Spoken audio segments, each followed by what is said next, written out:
Dua kasus persetubuhan terhadap anak di bawah umur yang dilakukan oleh ayah kandung di Kabupaten Musi Banyuasin. Dalam aksinya, dua tersangka SM dan FY menyetubui anak kandung dengan cara kekerasan.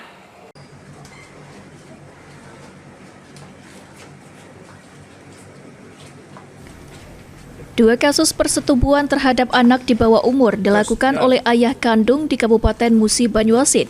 Keduanya yakni SM warga Bayung Lencir dan FY warga Bapatoman. Kasus ini mencuat setelah keluarga korban melapor dan penyelidikan menunjukkan adanya tindak persetubuhan terhadap anak kandung mereka masing-masing. Kedua tersangka ditangkap di tempat dan waktu yang berbeda oleh Satreskrim Polres Musi Banyuasin.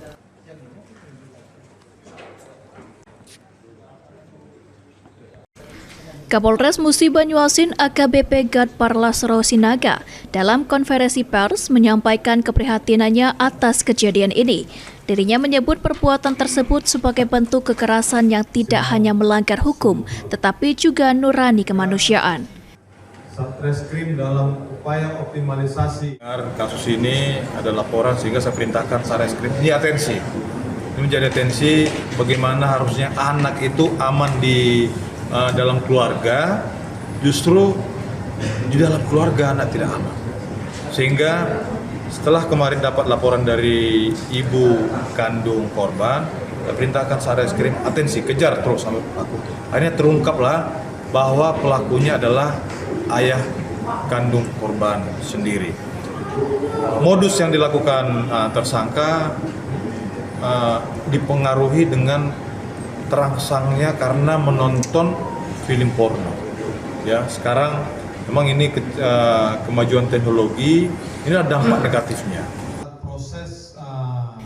Kedua tersangka kini ditahan di Mapolres Musi Banyuasin dan akan dijerat dengan Undang-Undang Nomor 17 Tahun 2016 tentang Perlindungan Anak dengan ancaman hukuman mencapai 15 hingga 20 tahun penjara. Kasus ini mengguncang warga sekitar yang tidak menyangka bahwa ayah kandung bisa melakukan perbuatan sekeji itu. Polres Musi Banyuasin menghimbau masyarakat untuk berani melapor jika mengetahui adanya kekerasan dalam rumah tangga khususnya terhadap anak.